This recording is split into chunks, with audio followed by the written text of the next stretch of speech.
Alright mga kapatid, welcome back po at salamat sa mga nakaka-appreciate at thank you po sa mga nagda-like at nag-subscribe. Thank you. Buong puso po ako nagpapasalamat at nawa pagpalain po kayo ng mahal na ating may kapal sa bawat ginagawa natin. I thank you po. Kung mabigat naman po yung subscription, kahit like lang po, masaya na po ako. Thank you po. Magbibigay lang tayo ng opinion at reaction yung after ng Blue Ribbon Committee, di ba? Nung Monday ba yun? Monday, di ba nagpa-press con yung dalawang senador, Sala Marcoleta at saka si Senador Amy Marcos. Senador Marcoleta at saka Amy Marcos ang nagpa-press con. Pakinggan lang natin yung kanilang mga napuna at saka pakinggan din natin kung ano talaga ang kanila. Yung kanilang parang mga tinatawag na ano ba yung dapat ginawa, kung anong patutunguhan, di ba? May mga sinabi sila eh. Unahin natin yung kay Amy Marcos, Senator Amy Marcos, kung ano yung, kasi tinanong siya kung sa susunod na hearing, kung aatin na siya.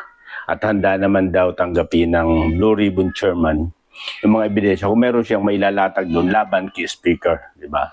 Martin Romualdez. Pakinggan natin mga kapatid, okay? Sa pagdinig. Sa next hearing po ba ng Blue Ribbon, pupunta na po kayo? May ilalabas din po ba kayo? Inilahat na nga namin dito yung iba't ibang binunyag ng iba't ibang testigo na gusto nga namin i-pursue. Sana tutukan kasi maraming binanggit. Hindi naman maari na i-dismiss outright yung mabibigat na sinabi ni Saldico, ni Orly Gutesa at pati si Curly Discaya. Marami silang binigay na leads, ika nga, na kinakailangan i-pursue kahit sabihin natin, kaduda-duda yung source, inadmissible in evidence, at iba't iba pa. Kasi napakabigat ng sinabi nila. Detalyado pa. At kung minsan, may corroborating testimony. Tulad nung sinabi ni Gutesa, yung 30 tama rin, parang tama din at yun din ang binanggit ni Saldico. Tapos tumbok din dun sa sinasabi naman ni Discaya. Kaya parang kinakailangan talaga tutukan lahat ng testigo kahit yun nga, parang si Yusek Bernardo at yung affidavit lang niya ang binibigyan ng kahalagahan. Kapatid, napakinggan naman natin, di ba? Yung mga bagay na punto por punto niya sinabi. Nailatag niya na yung mga bagay na para doon regarding doon sa kuwan. For example, yung kay Master Sergeant Gutesa, kay Saldico, yung mga bagay na ebidensya na nasabi ng mga personalidad, yun ang gusto nilang bigyan diin sa hearing ng Blue Ribbon Committee. Sa susunod kung kasi nga kung tinanong nga sa kanila yun eh. Yun dapat para daw makita yung matumbok, yung talagang dapat tumbukin. Yun ang gusto nilang iparating doon sa kanilang press con, di ba? Nakita naman natin yung sinabi ni Senator Amy Marcos na ilatag na nila eh, di ba? Dapat matumbok na, di ba? Tapos yung ating Marcoleta may sinabi rin. Base doon sa kanyang kuwan, di pakinggan din natin. Tapos mag-conclusion na lang tayo, magbigay na lang tayo ng tinatawag na opinion at reaction doon sa dalawang sinabi nila. Regarding doon kung dapat bang kasuhan, dapat bang mapatawag si Martin Romualdez sa ganitong klaseng hearing ng Blue Ribbon Committee. Pakinggan natin si Senador Marcoleta. Ang gusto ko nga, kagaya ng nangyari, isang committee hearing inimbita si former Speaker Martin Romualdez. Kaya ako pumunta doon dahil doon eh. Kaya lang hindi dumating. Hindi dumating. Bakit hindi siya... Ayaw nyo bang imbitahan siya? Members of the media. Napakarami sana nating may tatanong kung sakasakaling imbitahan si former Speaker Martin Romualdez. Ang daming nagtuturo sa kanya. Tsaka nandito lang. Diniscredit niya. Alam niya ba, kayo ba'y may kopya ng kanyang affidavit na i-file sa ICI? Meron po kayong nakuha ang kopya? Wala. Meaning to say, the Philippine media was denied a copy of a most important affidavit or sworn statement executed by no less than the former Speaker of the House of Representatives? Sinabi niya sa ICI. Ito namang ICI, hindi ko maintindihan. Ba't hindi mo kanyo bigyan para ma-assess naman ninyo? Alam po niyo kung ano nakalagay doon? He denied control over the committees, the 80 committees of the House of Representatives. Sabi niya, I had only general supervision over them. I have no control. And then he presented the rules of the House of Representatives as to his functions and powers. You believe him? Ang dami ko sanang itatanong in relation to that allegation. I really relish the opportunity that he will be invited by the Blue Ribbon Committee. And I promise you, you will not be disappointed in the questions that I'm going to ask him. Ayaw naman nyo yata, di kayo kumikibo. Sir, paano ba yun? Ini-invite siya pero hindi naman siya dumarating. Bakit kaya? Kasi sasabihin na naman lang, interparliamentary courtesy. Alam niyo, pagka ganito kalaki na ang problema, will you rely on the interparliamentary courtesy concept? Courtesy lang yun eh. Now, we're talking about our nation. We're talking about our people. Kung paano nilimas ang kabambayan. You rely on the courtesy? Sir, so would you rather have him subpoenaed? Sana kayo, gusto nyo. Para naman lumakas ang loob din namin. Lagot kayo. Lagot kayo. Kasi kami, gusto rin namin na suporta ng media. Kasi sabi ko nga sa inyo, huwag naman kayo magagalit sa I felt a little bit disappointed nung ipresenta ko sa iCare in Quezon City. December 11. Kala ko naman kasama may media niya. Kasi naman may doon. media doon eh. Siguro, hindi naman kasi dami ninyo. Siguro, 1/3 of this, siguro nandun. Nag-iwan naman ako. Kasi hindi naman ako yung host. The host is the NCPAG of UP. So ngayon, nandito na. I will make a copy available. Siguro isa na lang kasi ang kapal nito eh. Yung soft copy na lang, Mike, bigyan mo sila. I'm very sure at na sinabi ni Senator Amy at ako naman nagpapasalamat talagang very supportive siya rito. Nandito lahat eh. Marami kayong makukuha dito. Yan mga kapatid, di ba, na nabanggit ni Senator Marcoleta yung bagay na kung papaano nagbigay ng testimony o kanyang sa ICI si Speaker Romualdez. Ang punto doon ito mga kapatid, di ba? Yung base sa kanilang mga sinabi, gusto nilang maimbitahan din kasi marami nagtuturo kay Speaker Martin Romualdez, di ba? Kay former Speaker, di ba? Martin Romualdez. Marami nagtuturo, bakit hindi maimbitahan, di ba? At bakit hindi mabigyan kaagad? May nagbigay na sila ng mga kaso, pero bukod tangi lang, di ba? Para bang, at isa pa doon, sa napuna natin doon mga kapatid, yung tawag nito, yung tinanong ni Senator Marcoleta, yung dalawang witness, di ba? Yung nakatakip-muka, di ba? Pero napansin niyo mga kapatid, kung sino yung sumasagot, di ba? Si Senator Pambilo Lacson regarding sa mga tanong na dapat yung nagsasagot yung tinatanong. Pero nakita natin kung paano dumepensa, di ba? Ang Senator Lacson regarding na hindi naman siya ang chairman, pero hindi naman siya tinatanong, di ba? Pero siya yung sumasagot. Pero ang kuha natin doon, ang ating opinion doon mga kapatid. Nagbigay na ng committee report itong minority. Kasi minority sila di ba?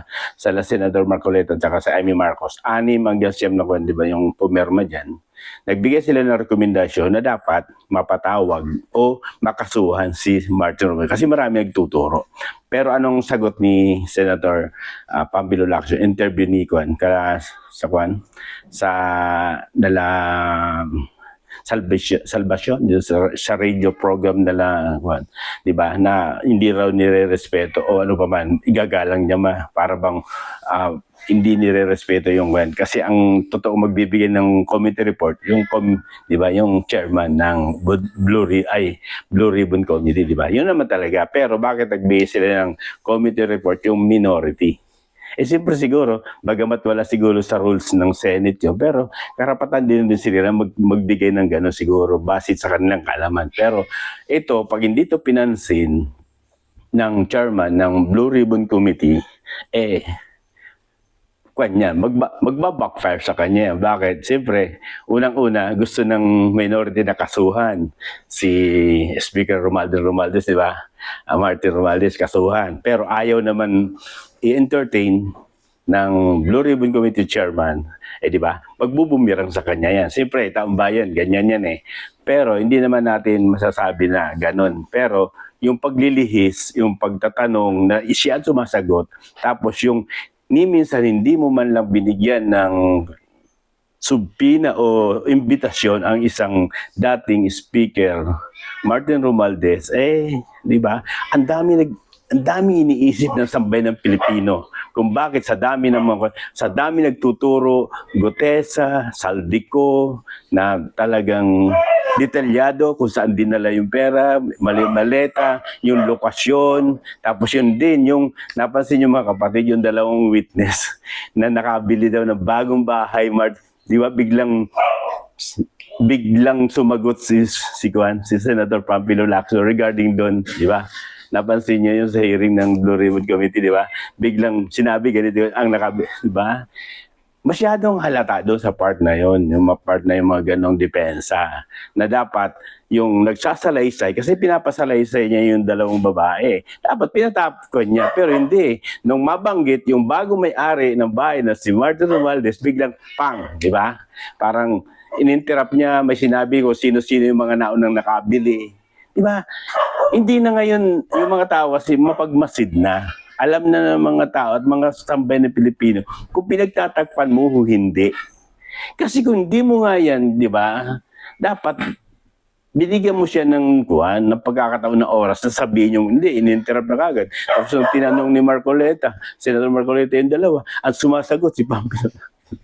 Kaya yung rekomendasyon, tingin ko mga kapatid, yung rekomendasyon ng minority leader, once na hindi pinansin niya ng chairman ng Blue Ribbon Committee ni Pampilo Lacson, ay magkakaroon siya ng bumirang niya sa kanya. Magkakaroon ng conclusion yung mga sambayan ng Pilipino o mga Pilipino kung bakit ganun, di ba? May rekomendasyon kapwa mo senador yan. Bagamat siguro, kasi base sa sinabi ni Pampilo, wala daw sa rules ng Senado nung in-interview siya ni Juan, di ba? Sa radyo ni Salvacion, di ba? Kasama doon sa basta kami ata yan sa Channel 7 at sa radyo ng Juan, di ba? In-interview siya na hindi daw niya para bang walang disrespect regarding doon sa ginawa ng Blue Ribbon. Bakit kailangan sila magbigay ng rekomendasyon doon sa part na yun ng tinatawag ng minority? Na wala naman daw sa rules yun. Pero bilang senador siguro, sa tingin nila, kasi mga kwa naman yan, sa tingin nila, may karapatan naman sila magbigay ng rekomendasyon o tinatawag doon sa committee report na yun, wala silang magagawa doon kasi kumbaga malaya naman ang bawat senador dyan magbigay ng ganong opinion. Siyempre nasa minority sila. Sa tingin nila, pwede silang magbigay ng rekomendasyon. Di ba? Committee report ng minority. Pero once na hindi nga yan, inuulit ko po, di ba? Once na hindi binigyan ng action yan o hindi binigyan ng bigat ng chairman ng committee report, ng Blue Ribbon Committee sa susunod na hearing, kung hindi mapagbibigyan na para ipatawag o idemanda, kasi marami nang lumalabas, di ba? Kumbaga, naging parang witness pa si Juan, di ba? Yung Undersecretary Bernardo, di ba? Na kung tutuusin, mas marami pang dapat maging witness kasi sila Yusek yan Sila yung mga sa kanila nagmula yan. Kumbaga mula sa atas pupunta sa kanya, di ba? Pero binibigay, sabi nga ni Sir Jaime, higit pang binibigyan ng pansin yung testimonya ni Yusek Bernardo, di ba? Pero yun nga, ang aking pananaw at opinion ko diyan, once na hindi pinansin yan ni Senator Pampilo Lacson yung rekomendasyon report ng minority groups na Senator Jaime Marcoleta, sala Villanueva, sala Cayetano, di ba? Once na hindi nila binigyan yan at ibinaliwala yan, magkakaroon ng agam-agam ang sambayan ng Pilipino na mayroon silang pinagtatakpan. Bakit hindi nila kayang imbitahan? Kasi nga sinasabi, di ba, ni Senator Marcoleta na yung parliamentary daw, di ba? Kasi nga, congressman, tapos senado sila. Hindi, pinag-uusapan, budget na eh. Pinag-uusapan kung paano nilimas yung kaban ng bayan. Bilang kuwan mo sa bayan mo.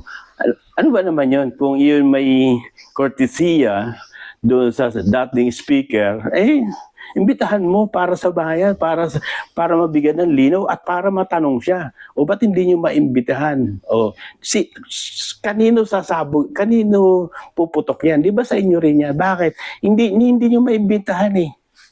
O di ba? O hindi nyo maimbitahan. Isang tao na talagang maraming nagtuturo. Ang dami nagbigkas sa kanyang pangalan, yung paano nangyari, saan dinadala yung pera, saan, anong lugar, mismo sa bahay na yun. Ang liwanag, bibigat ng mga revelation ng mga taong nagtuturo kay Speaker Martin Romualdez, tapos hindi nyo iimbitahan, sa inyo sasabog yan. Opinyon ko lang po yun. Diba? Sasabog yan sa Blue Ribbon Committee na meron kayong iniiwasan, meron kayong pinipili, meron kayong baga sa talitang kuwan, meron kayong talagang ibig sabihin, untouchable talaga to si Martin Romualdez, di ba? O baka naman talagang hindi nyo kayang ipatawag. O di ba? Ganun lang naman yan. O baka naman talagang ayaw nyo ipatawag. Bakit? Kasi nga, ganun. O di ba? Kaya sabi ko nga, kahit nga sa media, di ba, sinabi ni Senator Marcoleta, kung gusto nyo, may tala kayo, basta sinabi, hindi sila makasagot. Bakit? Kasi nga, almost dito sa lahat ng media na malalaki, base sa mga report, mga basta naririnig natin konektado, di ba? Ang dating speaker sa lahat ng mga malalaking media outlet dito sa atin. Kaya wala silang maisabi na gano'n kasi nga, siyempre, malay mo, pag sinabi nilang gano'n bukas wala na silang trabaho, di ba? Kasi nasa kahit yan kumbaga. Pero yung bagay na nasa Blue Ribbon Committee, makapangyarihan yan ba't hindi nila maimbita, di ba? Yung dating speaker, di ba? Imbitahan nila para maliwanagan, matanong yung tungkol doon, o di tapos, di ba? Ganun lang naman yan Pero kung hindi nyo gagawin yung rekomendasyon ng minority group, sa inyo sasabog yan. Sa inyo bumirang sa mukha niya. Sa inyo ang tanong ng sambayan ng Pilipino kung bakit hindi nyo kayang imbitahan ang isang Martin Romualdez sa isang hearing sa Blue Ribbon Committee. Bakit? Takot ba kayo? Bakit? Meron bang ganito? Di ba? Ganun ang mga tanong ng mga Pilipino. O di ba? O may pinagtatakpang kayo? O baka naman ganito? Di ba? Kaya marapat lang siguro yung rekomendasyon ng minority, i-absorb nyo. Pag-usapan nyo o pagdebatihan nyo yan o pwede ba ganyan para yung taong bayan walang tanong sa inyo. Alam niyo nangyari doon sa minority? Less na sila sa tanong Oo, maniwala po kayo. Less na sila sa tanong ng mga taong bayan pero ang tanong na marami nasa majority. Sa pangunguna nila, Pampilo Lacson dyan sa Blue Ribbon Committee, siya ang chairman siya ang sasalo lahat ng tanong na yan na kailangan mo nang gawin yan. Kailangan mo na ipatawag. Kailangan mo nang ganyan, di ba?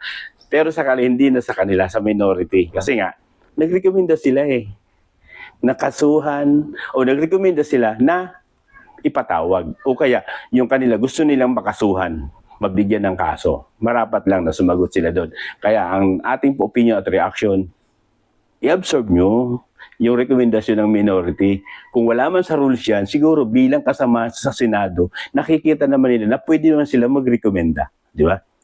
Ganyan po ang dapat nararapat. Mag-usap sila. Pero once na hindi tinanggap yan, hindi pinansin ng Blue Ribbon Committee Chairman ni Pampilo Lacson sa kanya ang pinakamabigat na tanong kung bakit hindi mo kayang imbitahan ang isang Martin Romualdez, dating speaker. Bakit?